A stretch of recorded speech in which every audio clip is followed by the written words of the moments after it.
여러분 안녕하십니까? 전주MBC 뉴스투데이입니다.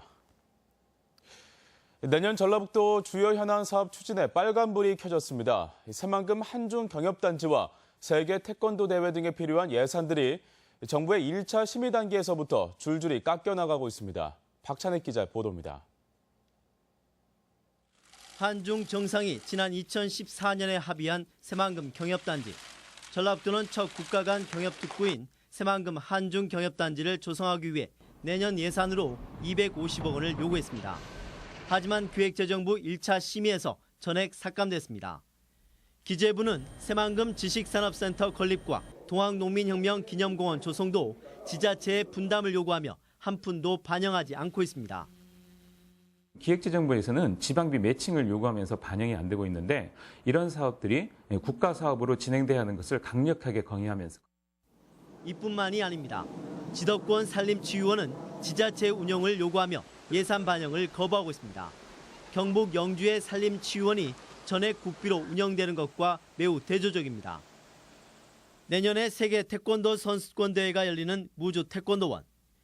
무주 태권도원 명예전당 건립비는 당초 기부금으로 추진하기로 했다며 국비 지원에 부정적입니다. 현재 공사를 벌이고 있는 새만금 내부 동서 이축도로와 교차하는 남북 이축도로도 예산이 없어 착공이 힘들 전망입니다. 전라북도는 도내 국회의원 4명이 국회 예산결산특별위원회에 소속돼 있어 정치권 역할에 기대를 걸고 있습니다. 우리 한국과 중국과의 경제 협력 단지이기 때문에 국가 사업으로 꼭 처음부터 출발을 해야 된다고 강하게. 내년도 정부 부처 국가 예산은 오는 9월 초에 국회로 넘겨질 예정인 가운데 도와 정치권의 공조와 역량이 시험대에 올랐습니다. MBC 뉴스 박찬익입니다. 법을 어기면서까지 외유를 다녀온 도의회 행태 어제 보도해드렸었죠. 후반기 의정 활동이 시작되자마자 의원들의 피복비와 통신비 신설을 추진하고 있습니다. 국회는 특권 내려놓기가 화두인데 도의회는 도민 시선은 아랑곳 않는 특권 챙기기에만 몰두하고 있습니다.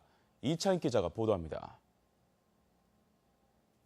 전라북도의회 운영위원회가 의원들의 개인 통신비와 피복비 신설을 고려 중입니다. 의정 활동에 꼭 필요한 데다 다시도 의회도 일정액을 반영하고 있다는 게 이유입니다. 다른 시도에는 서울시하고 경기도는 통신비 정도의 지원이 있더라고요. 하지만 확인 결과 통신비는 17개 시도의회 가운데 서울시만, 피복비는 지급받는 곳이 없었습니다. 법에서 지방의원들은 추가 항목을 세울 수 없도록 규정해 놓았기 때문으로 통신비를 받는 서울시의회는 편법을 동원했습니다. 이처럼 의정 활동비 이외에 지원비 신설에 매달리는 도의회에 대해 안팎의 시선이 곱지 않습니다. 전문성을 발휘해 실제 일하는 모습보다는 집행부나 사무처에 대한 갑질이나 편법까지 동원한 외유 등이 잇따랐기 때문입니다. 일례로 의원들이 외부에 기고하는 글은 상당수가 사무처 직원들이 대신 쓰고 있습니다. 본인이 쓰는 의원이 한 30-40% 정도? 그 정도는 본인이 쓰고 나머지는 의원과 가깝고 필력이 있는 사람들이 썼다고. 자신의 생일을 챙기지 않는다고 집행부를 닥달하는 의원이 있는가 하면 주말과 휴일에도 사적인 일로 사무처 직원을 불러내는 일도 벌어집니다. 이런 갑질 행태가 저희들한테 제보되고 있는 부분이 있습니다. 그래서 저희도 사례나 진상조사를 좀 할 계획입니다. 여론이 호의적이기를 원한다면 유권자들의 눈높이에 맞춰 권리보다는 책임을 우선시하는 성숙한 의원들의 모습이 요구되고 있습니다. MBC 뉴스 이창익입니다.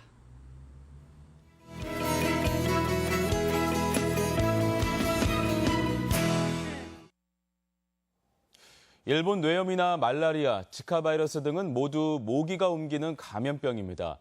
일본 뇌염은 벌써 경보까지 발령됐는데요. 여름철 각별한 주의가 요구됩니다. 유령 기자가 보도합니다.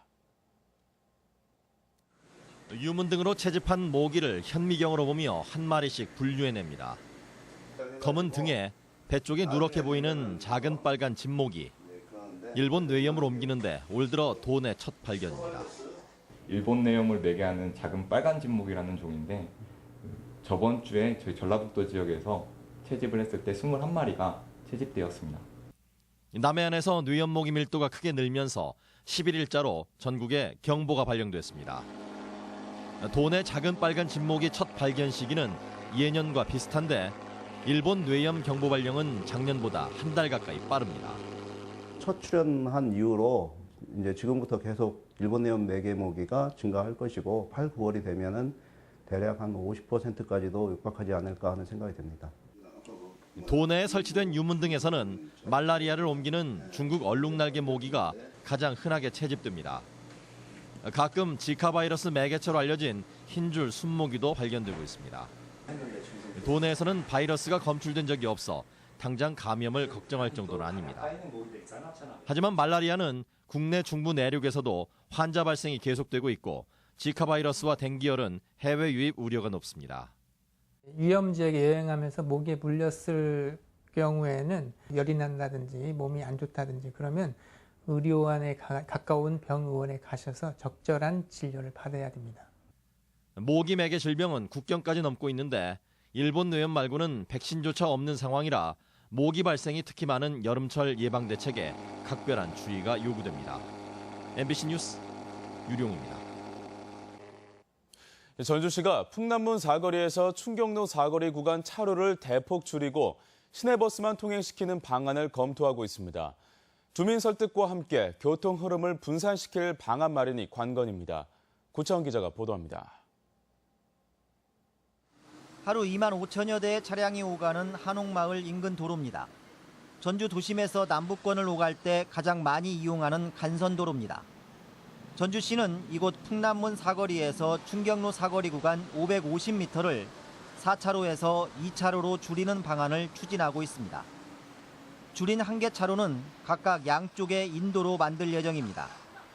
2차로에 몰리는 교통량을 줄이기 위해 자가용과 화물차, 택시는 제한하고 시내버스와 긴급차량, 자전거만 통행시킬 계획입니다. 이 지역이 차가 많이 통행되지만 이 차량을 좀 줄이고 그 보행 공간을 넓혀서 쾌적한 도시를 만드는 데 저희들이 목적을 두고 있습니다. 관건은 교통량을 적절하게 분산시킬 수 있느냐입니다. 서울과 대구 등에서 성공적으로 도입했지만 전주가 여건이 같다고 속단할 수 없기 때문입니다. 게다가 주변 도로 여건이 좋지 않아 우회도로 확보도 마땅치 않은 현실에서 보행권을 확대하겠다는 전주시 구상이 제대로 실현될 수 있을지는 좀 더 따져볼 대목입니다. MBC 뉴스 고차원입니다. 농작물 재해보험 가입이 특정 작물에만 편중된 것으로 나타났습니다. 전라북도에 따르면 지난달 말 기준으로 도내 2만 2천여 개의 농가가 농작물 재해보험에 가입했으며 품목별 가입률은 배가 93%로 가장 높고 사과 75%, 벼 53%였습니다. 하지만 전체 50개 품목 대부분이 가입률 10%에 미치지 못했고 옥수수와 고구마는 1% 미만에 그쳐 일부 품목 편중 현상이 여전했습니다. 전북교육청이 시도교육청 평가에서 올해도 최하위에 머물렀습니다. 교육부가 발표한 2016년 시도교육청 평가에서 전북교육청은 지난해보다 1단계 올라섰지만 전국 17개 시도교육청 가운데 두 번째로 낮은 평가를 받았습니다.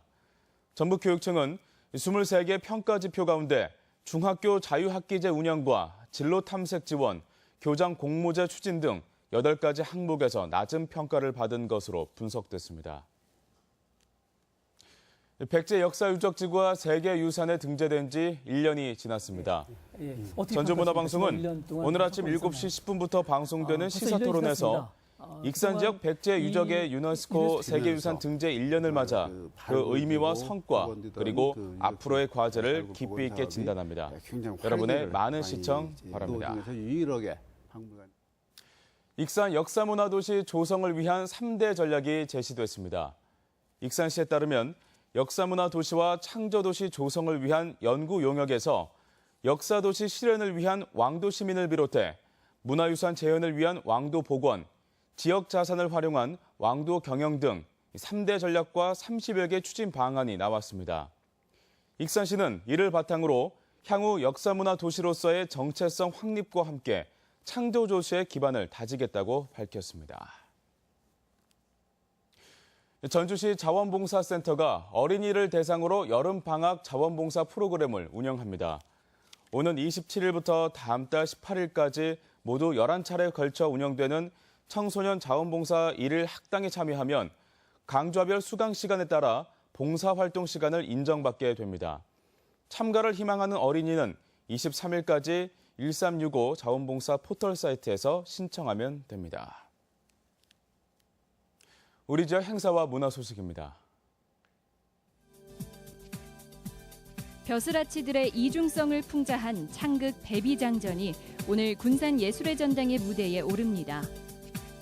유쾌한 웃음을 선사할 코미디 연극 꽃의 비밀이 오늘 익산예술의 전당에서 공연됩니다. 이은숙과 이윤정의 피아노 듀오 연주회가 오늘 한국소리문화의 전당 연지홀에서 있습니다.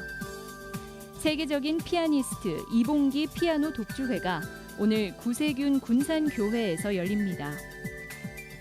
국립전주박물관이 오늘 야간 개장 문화 공연으로 아카펠라 그룹 다이아의 쇼콜라 무대를 선보입니다. 전주 연꽃문화제가 오늘과 내일 전주 덕진공원 일원에서 열립니다. 제1회 임실군 청정마을 도라지꽃 축제가 오늘부터 이틀간 신안리 금동마을에서 열립니다. 전주시 온둘의 공동체인 청춘 맞장구가 오늘 한옥마을에서 현대판 신과거시험 행사를 진행합니다. 순창 국립도서관은 오늘 다양한 종류의 로봇을 체험해 볼 수 있는 프로그램을 운영합니다. 전주 역사박물관은 오늘 조선시대 임금의 글씨에 담겨있는 정치와 문화를 살펴볼 수 있는 역사 문화 특강을 진행합니다.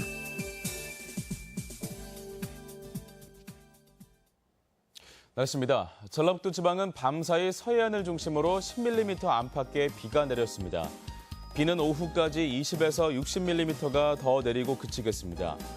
오늘 낮 최고 기온은 전주 27, 완주 28도 등 26도에서 28도의 분포로 어제보다 낮겠습니다. 바다의 물결은 서해 남부 전해상에서 2에서 4m로 매우 높게 일다가 점차 낮아지겠습니다. 이상으로 전주 MBC 뉴스투데이 마칩니다. 고맙습니다.